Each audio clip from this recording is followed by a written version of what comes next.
मक्कारियों से भरे युग में झाला जालिम सिंह जैसे वीर एक बड़ी मिसाल है, क्योंकि उनके जैसे स्वामी भक्ति करना हर किसी के बस की बात नहीं है।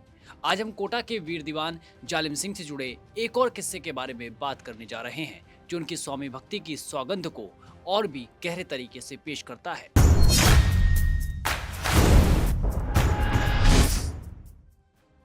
हमने अपने पहले एपिसोड में बताया था कि झाला जालिम सिंह डर के मारे लोहे के पिंजरे में सोता था, क्योंकि उनके खिलाफ हर समय कोटा के महल में षड्यंत्र चला करते थे। षड्यंत्रों का ये सिलसिला काफी लंबे समय तक चला और अब तो इसमें झाला जालिम सिंह का बेटा भी शामिल हो गया। वो अपने ही पिता के खिलाफ कोटा के महाराव किशोर सिंह को भड़काया करता था। दरअसल झाला जालिम सिंह की एक मुस्लिम उपपत्नी थी, जिससे उन्हें गोवर्धन दास नाम का एक पुत्र हुआ। वो बड़ा ही नमक हराम किस्म का व्यक्ति था। फिर इस पर उसके मन में अपने पिता के खिलाफ नफरत इसलिए भी बढ़ती गई क्योंकि झाला जालिम सिंह अपनी हिंदू पत्नी के पुत्र माधो सिंह को अधिक महत्व दिया करते थे। अब झाला ने माधो सिंह को कोटा का फौजदार भी नियुक्त कर दिया था। ये सब देख गोवर्धन दास ने उस समय के महाराव किशोर सिंह से अपने ही पिता के खिलाफ कान भरने शुरू कर दिए। महाराव बड़ी ही आसानी से गोवर्धन दास की बातों में आ गया और उसने ईस्ट इंडिया कंपनी को एक पत्र लिखा और कहा कि जालिम सिंह को उसके पद से हटा रहा है। फिर ईस्ट इंडिया कंपनी का भी जवाब सामने आ गया, क्योंकि कंपनी तो जालिम सिंह को कोटा का असली शासक मानती थी। इसलिए पत्र के जवाब में कंपनी ने लिखा कि महाराव तो नाम मात्र का शासक है, कोटा का असली शासक तो जालिम सिंह ही है। इसलिए कोटा का महाराव अपने आप को सतारा के राजा या मुगल बादशाह से ज्यादा अच्छी स्थिति में ना समझे। अगर आपने ये कहानी नहीं सुनी हो तो आप हमारे पहले वाले एपिसोड पर देख सकते हैं कि क्या इसकी स्टोरी थी, बैक स्टोरी। अब आगे बढ़ते हैं। कंपनी की तरफ से ये जवाब मिलने के बाद तो किशोर सिंह तिलमिला उठा। उसने पृथ्वी सिंह और गोवर्धन दास के साथ मिलकर जालिम सिंह के खिलाफ सैनिक अभियान चलाने की सोच ली। किशोर सिंह ये बात भूल चुका था कि वो वाकई में नाम मात्र का शासक है, नाम मात्र का राजा है, जो पिछले 50 सालों से झाला की छत्रछाया में पल रहा था। जब कंपनी को यह पता चला तो उन्होंने महाराव की गतिविधियों को रोकने के लिए राजमहल पर ही पहरा बैठा दिया। अब इस पर किशोर सिंह, पृथ्वी सिंह और गोवर्धन दास राजमहल छोड़कर भाग गए और रंगवाड़ी पहुंचकर जालिम सिंह पर आक्रमण करने की तैयारी करने लगे। फिर कुछ दिन बाद महाराव ने जालिम सिंह को मारने के लिए एक षड्यंत्र रचा। कंपनी के पॉलिटिकल एजेंट ने महाराव के रंगवाड़ी जाने के बाद जालिम सिंह से सवाल किया कि अब वो क्या करेगा। तो जालिम सिंह ने कहा कि मैं नाथद्वारा जाकर सन्यासी हो जाऊंगा, लेकिन कभी स्वामी पर हथियार नहीं उठाऊंगा।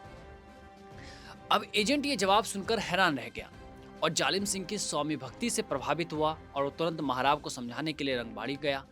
वो इसमें सफल भी हुआ और महाराव को वापस कोटा लाकर उनका दोबारा राज्याभिषेक कराया गया। कहा तो यह भी जाता है कि इस विवाद की एक जड़ महाराव किशोर सिंह और दीवान माधो सिंह के बीच चल रहा झगड़ा था। महाराव की यह शिकायत थी कि माधो सिंह मेरा सम्मान नहीं करता, जबकि माधो सिंह अपने पिता की तरह एक वीर की भांति कोटा पर शासन करना चाहता था। पर कंपनी ने महाराव की ये बात नहीं मानी और इसकी वजह एक संधि थी जिसे गुप्त रखा गया था। इस संधि में एक तो ये बात थी कि महाराव उम्मेद सिंह और उसके वंशज कोटा के निर्विवाद राजा माने जाएंगे, और दूसरी बात ये कि झाला जालिम सिंह और उनके वंशज भी स्थायी रूप से कोटा के राज्य मंत्री माने जाएंगे। कंपनी का ये रवैया देख महाराव ने फिर से षड्यंत्र रचा। ये खबर सुन जालिम सिंह ने अपने चारों ओर पहरा बैठा दिया और महाराव से मिलने तक से मना कर दिया।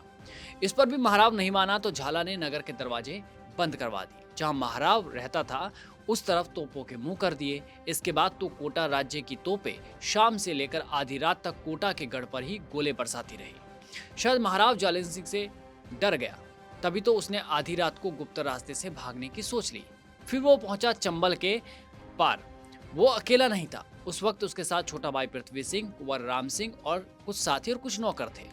पर जालिम सिंह को एक खबर मिली कि महाराव भाग गया है तो उसे बड़ा दुख हुआ। वो गढ़ में गया, सभी से शस्त्र छीने, कोटा की राजगद्दी पर महाराव किशोर सिंह के खड़ाऊ रखवा दिए।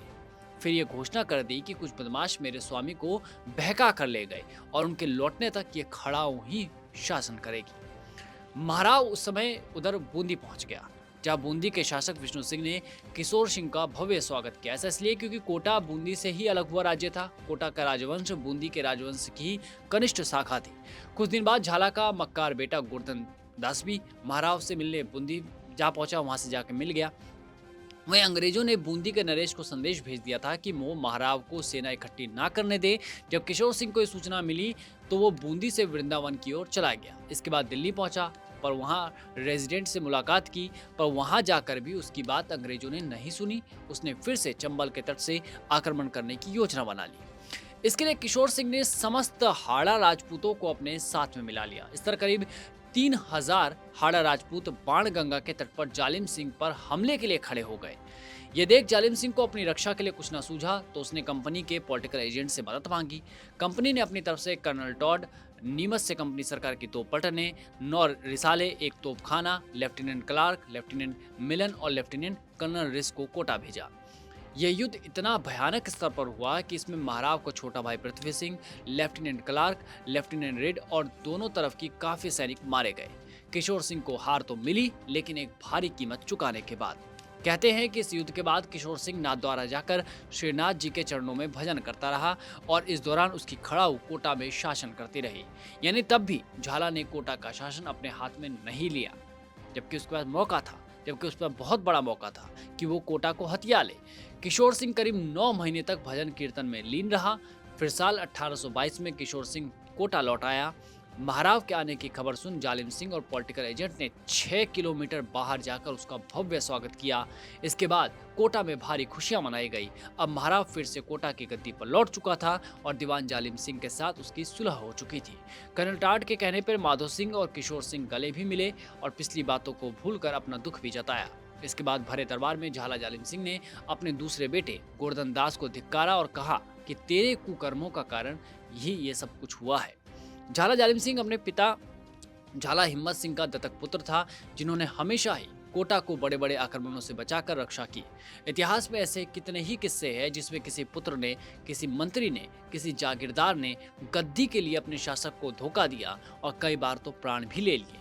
इन किस्सों में झाला जालिम सिंह जैसे कोई विरले ही होंगे जिन्होंने हजार मौके और शक्ति होते हुए भी पद के लोभ में कभी कोई गलत कदम नहीं उठाया।